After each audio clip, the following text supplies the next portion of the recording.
ब्रह्मा जी ने कहा, शंकर सोन स्वामी कार्तिकेय, तुम तो देवादेवी देव हो। पार्वती सुत विष्णु और तारकासुर का यह व्यर्थ युद्ध शोभा नहीं दे रहा है, क्योंकि विष्णु के हाथों इस तारकासुर की मृत्यु नहीं होगी। यह मुझसे वरदान पाकर अत्यंत बलवान हो गया है। यह मैं बिल्कुल सत्य बात कह रहा हूँ। पार्वती नंदन, तुम्हारे अतिरिक्त इस पापी को मारने वाला दूसरा कोई नहीं है, इसलिए महाप्रभु तुम्हें मेरे कथनानुसार ही काम करना चाहिए। प्रतप, तुम शीघ्र ही उस दैत्य का वध करने के लिए तैयार हो जाओ, क्योंकि पार्वती पुत्र तारकासुर संहार करने के लिए निमित्त हो। तुम शंकर से उत्पन्न हुए हो।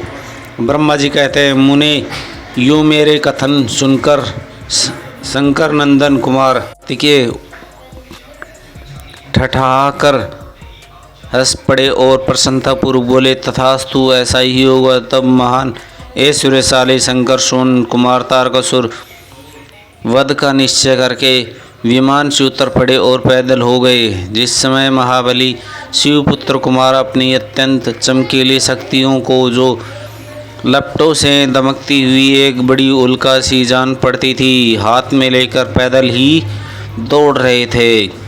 उस समय उनकी उद्दत शोभा हो रही थी। उनके मन में तनिक भी व्याकुलता नहीं थी।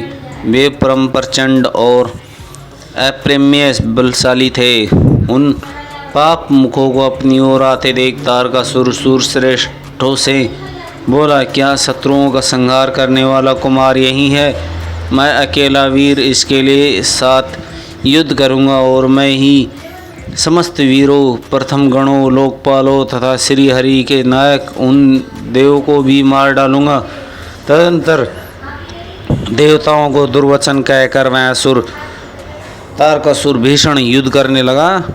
उस समय बड़ा विकट संग्राम हुआ। तब शत्रुवीरों का संहार करने वाले कुमार ने शिव की चरण कमलों का स्मरण करके तारका की वध का विचार किया।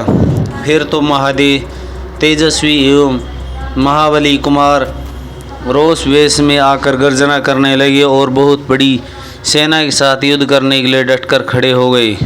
उस समय समस्त देवताओं ने जय जयकार शब्द किया और देव ऋषियों ने इष्टवाणी द्वारा उनकी स्तुति की। तब तारका और कुमार का संग्राम प्रारंभ हुआ, जो अत्यंत दुस्सहमान, भयंकर और संपूर्ण प्राणियों का भयभीत करने वाला था।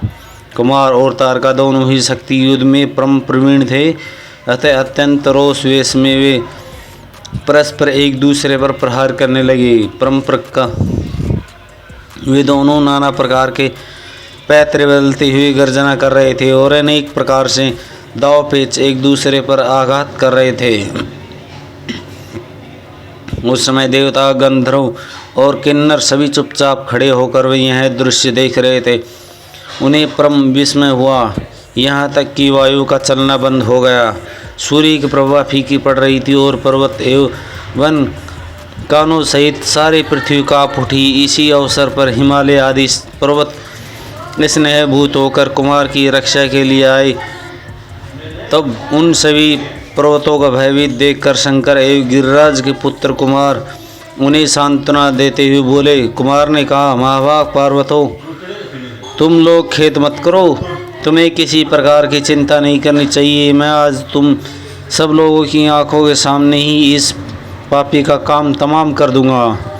यूँ उन पर्वतों तथा देवगणों को ढाढ़स बंधाकर कुमार ने गिरिजा और शंभु को प्रणाम किया तथा अपनी क्रांतिमती शक्ति को हाथ में लिए शंभु पुत्र कुमार महाबली तथा महान ऐश्वर्यशाली तो थे ही। जब उन्होंने तारका का वध करने की इच्छा शक्ति हाथ में ली,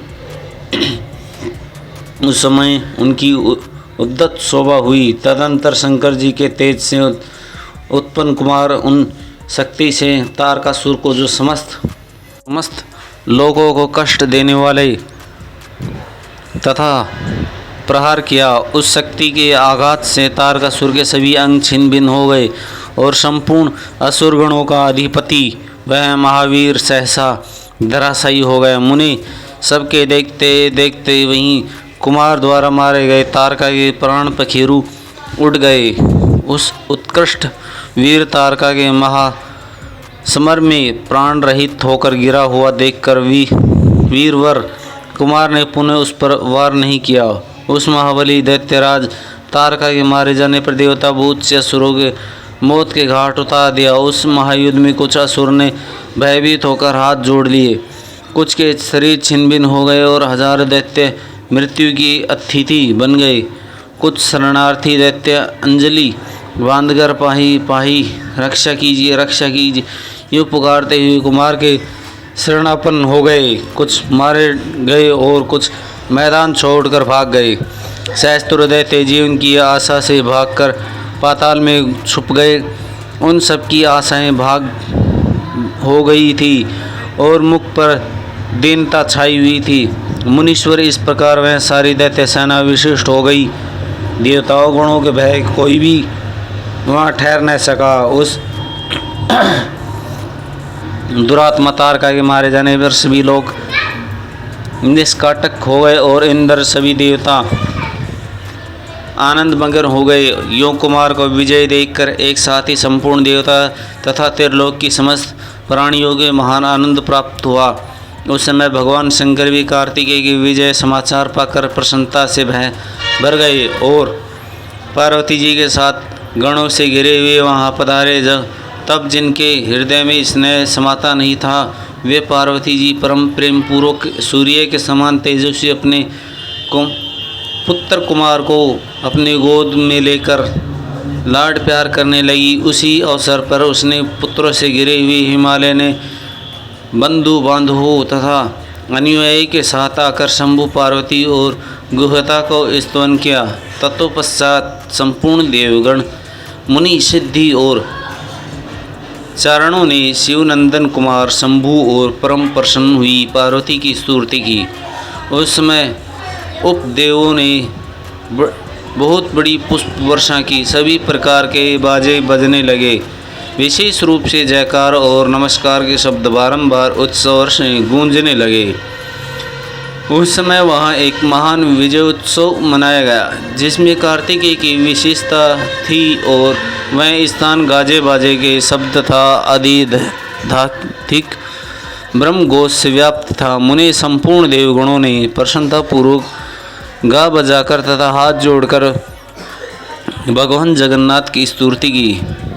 तत्पश्चात सबके प्रशंसित तथा अपने गणों से घिरे हुए भगवान रुद्र गजनी की भवानी के साथ अपने निवास स्थान कैलाश पर्वत को चले गए। इधर तारका को मारा गया देखकर सभी देवता अन्य समस्त प्राणियों के चेहरे पर हंसी खिलने लगी। वे भक्तिपूर्वक शंकर सोन कुमार की स्तुति करने लगे।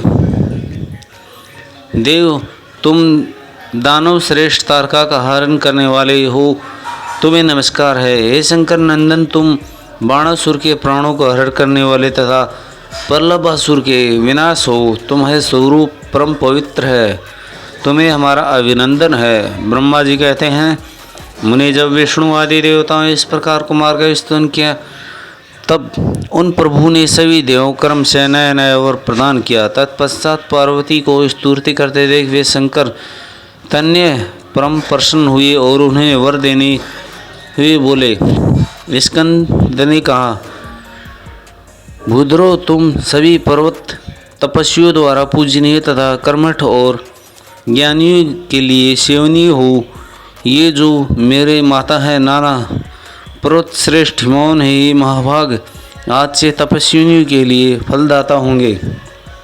तब देवता बोले, कुमार, यूँ असुरराज तारका को मार देख तथा देवों को वर प्रदान करने तुमने हम सबको तथा चराचर जगत को सुखी कर दिया। अब तुम्हें परम प्रसन्नतापूर्वक अपने माता पिता पार्वती और शंकर को दर्शन करने के लिए शिव के निवास भूत कैलाश चलना चाहिए।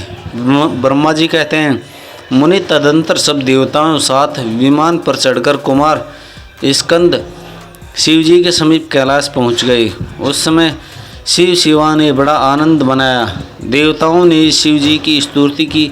शिव जी ने उन्हें वरदान तथा अभयदान देकर विदा किया। मुनि उस अवसर पर देवताओं परम आनंद प्राप्त हुआ। वे शिव पार्वती तथा स्कंदन नंदन कुमार रमणीय यश का बखान करते हुए अपने अपने लोक को चले गए। इधर परमेश्वर शिव भी शिवा कुमार तथा गणों के साथ आनंद पूर्वक उस पर्वत पर न्यास करने लगे। मुने इस प्रकार जो शिव भक्ति से ओतप्रोत सुखदायक एवं दिव्य है। कुमार का यह सारा चरित्र मैंने तुमसे वर्णन कर दिया। अब तुम्हें क्या सुनना चाहते हो?